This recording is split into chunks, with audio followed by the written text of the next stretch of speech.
આજે આપણે બહુ જ ઇન્ટરેસ્ટિંગ ટેન્સ શીખવાના છીએ. આ છે પાસ્ટ પરફેક્ટ ટેન્સ.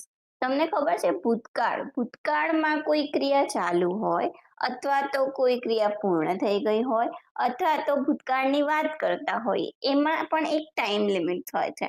તો આપણે જ્યારે પહેલા વાત કરતા હોઈએ બે ઘટના બની હોય ભૂતકાળમાં, કોઈ પહેલા બની હોય અને કોઈ પછી બની હોય.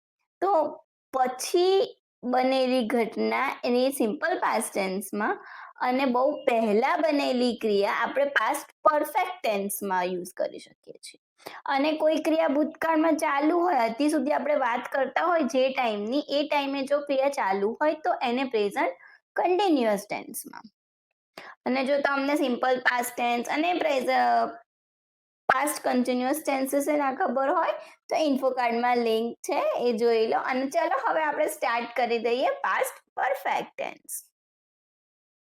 પાસ્ટ પરફેક્ટ ટેન્સનું ફોર્મ શું છે, મતલબ કેવી રીતે આપણે પાસ્ટ પરફેક્ટ ટેન્સને આઈડેન્ટિફાઈ કરીશું. પાસ્ટ પરફેક્ટ ટેન્સને સમજતા પહેલા તમને પ્રેઝન્ટ પરફેક્ટ ટેન્સ વિશે જો માહિતી હશે તો આ એકદમ સરળ લાગશે તમને. પાસ્ટ પરફેક્ટ ટેન્સની અંદર પ્રેઝન્ટ પરફેક્ટ ટેન્સનું પાસ્ટનું ફોર્મ યુઝ કરવાનું હોય છે. એટલે કે જો પ્રેઝન્ટ પરફેક્ટ ટેન્સનો આઈડિયા હશે, તમને ખ્યાલ ના હોય તો હું કહું, પાસ્ટ પ્રેઝન્ટ પરફેક્ટ ટેન્સની અંદર આપણે હેવ અને હેઝની સાથે વર્બનું થર્ડ ફોર્મ યુઝ કરતા હતા. અને જો તમે મારો પ્રેઝન્ટ પરફેક્ટ ટેન્સનો વિડીયો ના જોયો હોય તો આરે ઇન્ફો કાર્ડમાં લિંક, એ જોઈ લો. પાસ્ટ પરફેક્ટ ટેન્સની અંદર આપણે હેવ અને હેઝનું પાસ્ટનું ફોર્મ એટલે કે હેડ અને એની સાથે વર્બનું થર્ડ ફોર્મ ઓફ વર્બ એટલે કે પાસ્ટ પાર્ટિસિપલ યુઝ કરવાનું રહેશે. અહીં સેન્ટેન્સ જુઓ, my mother head left before I reached home, કે હું ઘરે પહોંચ્યો એના પહેલા મારી મધર હતી એ શું કર્યું, જતી રહી હતી. કે એ ઘરે પહોંચ્યો, ઘરે પહોંચવાની ક્રિયા પછી થઈ છે અને એની મધર પહેલા જતી રહી છે. તો પહેલા બનેલી ક્રિયા એ પાસ્ટ પરફેક્ટ ટેન્સમાં અને પછી બનેલી ક્રિયા એ સિમ્પલ પાસ્ટ ટેન્સમાં આવશે. હવે આપણે પાસ્ટ પરફેક્ટ ટેન્સ ના યુઝિસ ક્યારે અને કેવી રીતે કરવાના હોય છે એ જોઈ લઈએ. પહેલા છે, ભૂતકાળમાં બે બનાવો બન્યા હોય તો પહેલા બનેલો બનાવ એ ટાઈમ ક્લોઝથી શરૂ કરીને પૂર્ણ ભૂતકાળમાં મુકાય છે અને પછી બનેલો બનાવ એ સાદા ભૂતકાળમાં. મેં તમને પહેલા સમજાવ્યું એ જ રીતે અહીં સેન્ટેન્સ છે, I had finished the reading before the teacher asked me. ટીચરે મને ક્વેશ્ચન પૂછ્યો એના પહેલા મેં રીડિંગ ખતમ કરી દીધું હતું. તો સવાલ પૂછવાની ક્રિયા પહેલા થશે કે પછી થશે? પછી થશે.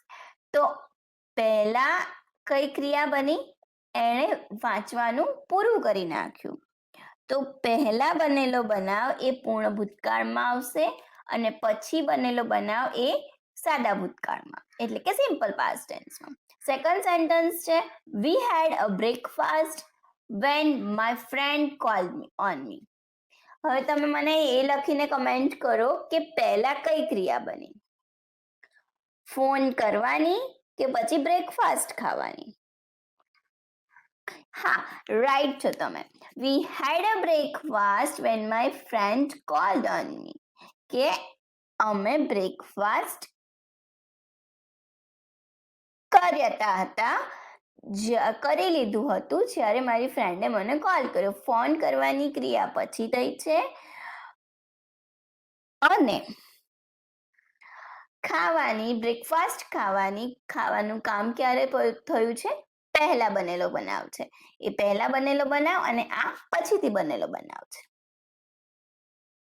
ક્યારેક બની ન હોય ને તેવી ભૂતકાળની ક્રિયાઓ, ભૂતકાળની કાલ્પનિક બીનાઓ રજૂ કરવા માટે પણ યુઝ થતો હોય છે પૂર્ણ ભૂતકાળનો. એ પૂર્ણ ભૂતકાળ બે વાક્યમાં, બે ક્લોઝમાં વહેંચાયેલું હોય છે.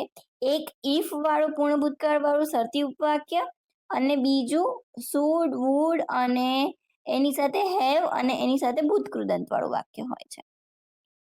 એટલે અહીં તમે જુઓ sentence, if I had a gun the thief might not have escape અનહર્ટ.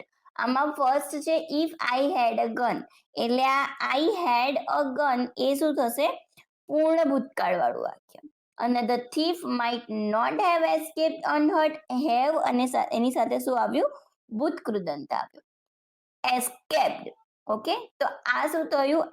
આમ જોવા જાય તો આ અહીં હેડ અને એસ્કેપ્ડ એ બે અલગ અલગ છે, પણ અહીં આ ચાલુ પૂર્ણ ભૂતકાળ જ છે. If she had a billionaire, she could have married the Prince of England. કે જો એ મિલિયનર હોત તો એ શું કરત? પ્રિન્સ ઓફ ઇંગ્લેન્ડ સાથે મેરેજ કરત. ઓકે, તો આ બે ઘટનાઓ છે એ કાલ્પનિક જ છે, એમાં કોઈ રિયાલિટી નથી. જ્યારે આપણે ડાયરેક્ટ સ્પીચનું ઇનડાયરેક્ટ સ્પીચમાં કન્વર્ટ કરતા હોઈએ ત્યારે કાળના નિયમ પ્રમાણે સાદા ભૂતકાળ કે પૂર્ણ વર્તમાન કાળનું જો કોઈ વાક્ય હોય તો એને ઇનડાયરેક્ટ સ્પીચમાં કન્વર્ટ કરતી વખતે પૂર્ણ ભૂતકાળમાં એટલે કે પાસ્ટ પરફેક્ટ ટેન્સનો યુઝ થતો હોય છે. અહીં સેન્ટેન્સ જોવો એટલે વધારે ખ્યાલ આવશે. The teacher said he went a few minutes ago. તો એનું ઇનડાયરેક્ટ સ્પીચમાં જ્યારે કન્વર્ટ કરીએ છીએ ત્યારે આપણે શું લખીશું? The teacher said that he had gone a few minutes before. went નું શું થઈ ગયું? had gone. હવે જ્યારે પાસ્ટ પરફેક્ટ ટેન્સની વાત કરીએ તો જ્યારે એને નેગેટિવમાં કન્વર્ટ કરવાનું હોય ત્યારે had એની સાથે નોટ આવશે અને વર્બનું થર્ડ ફોર્મ મૂકવાનું રહેશે, જે મેઇન વર્બ છે એનું થર્ડ ફોર્મ. હવે સેન્ટેન્સ જુઓ, Meena had not paid. Pay નું વર્બનું થર્ડ ફોર્મ શું થશે? પેડ. Paid the money. આ નકારાત્મક વાક્ય બન્યું. જ્યારે આપણે નોટ મૂકીએ છીએ ત્યારે એ નેગેટિવ એટલે કે નકારાત્મક વાક્ય બને છે. હવે આપણે ક્વેશ્ચનમાં કેવી રીતે પાસ્ટ પરફેક્ટ ટેન્સ બનાવવાનો છે એ જોઈ લઈએ. જ્યારે ક્વેશ્ચન પૂછવાનો હોય ત્યારે હેડ છે એ આગળ આવી જશે, સબ્જેક્ટ પછી આવશે અને વર્બનું થર્ડ ફોર્મ ઓફ વર્બ એના પછી આવશે. અને જો તમને સબ્જેક્ટ વિશે ખ્યાલ ના હોય, હું દરેક વિડીયોમાં તમને કહું છું કે સબ્જેક્ટ વિશે ખ્યાલ ના હોય તો તમે સબ્જેક્ટ અને પ્રેડિકેટ વાળો જે વિડીયો છે એ જોઈ જ લેજો. અહીંયા ઇન્ફો કાર્ડમાં લિંક છે. તો સૌથી પહેલા આપણે હેડ મૂકીશું અને મીના એ સબ્જેક્ટ છે અને પેડ મની. હેડ મીના પેડ મની. ઓકે, તો આ શું થઈ ગયું? ક્વેશ્ચન બની ગયો. હવે આપણે સેન્ટેન્સીસ જોઈ લઈએ પાસ્ટ પરફેક્ટ ટેન્સના. ફર્સ્ટ દેખો, she blank a novel on humidity. Write. Write નું શું થશે? રિટર્ન.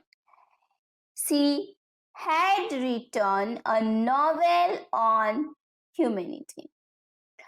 અહીં તો તમારે એકદમ ઇઝી ટેન્સ છે, તમારે કોઈ પણ જાતનું હેવ કે હેઝ નું કોઈ ધ્યાન રાખવાની જરૂર નથી.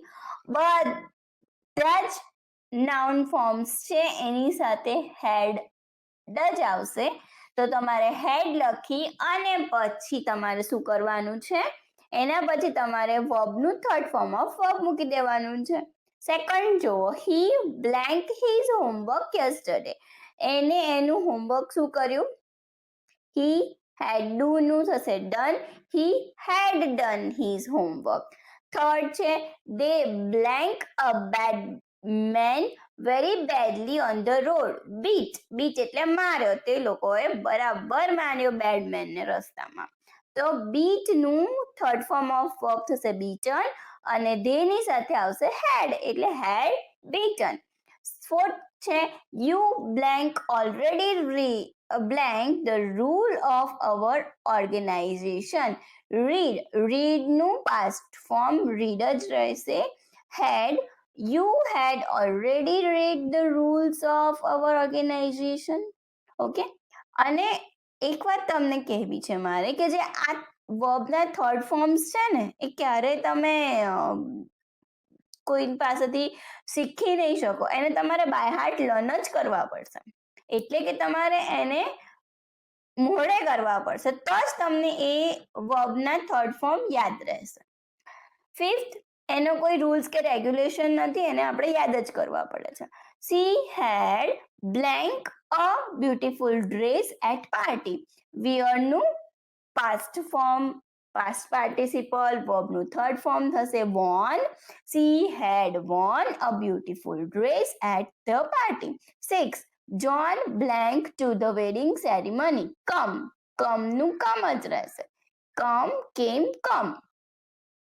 John had come to the wedding ceremony. જ્યારે past tense હોય ને તો come નું came થશે, પણ past participle મૂકવાનું હોય, verb નું third form મૂકવાનું હોય તો come. 7, blank the snake blank on his leg. bite નું bitten. had the snake bitten on his leg કે એના પગમાં બાઇટ કર્યું તો એ ક્વેશ્ચન પૂછે છે તો હેડ આગળ આવ્યું. જુઓ હવે 7th છે he blank any cash amount to the dealer. આ નકારાત્મક વાક્ય છે. જુઓ નોટ અને પે બે આપ્યું છે. પે નું પાસ્ટ ફોર્મ થશે પેડ અને had not paid.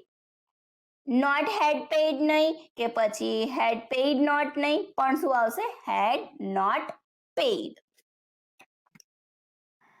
Thank you for watching this video. અને જો તમે સબસ્ક્રાઇબ ના કર્યું હોય હજી સુધી તો સબસ્ક્રાઇબ કરી દેજો મારી ચેનલ અને બેલ આઇકોન દબાવવાનું ના ભૂલતા.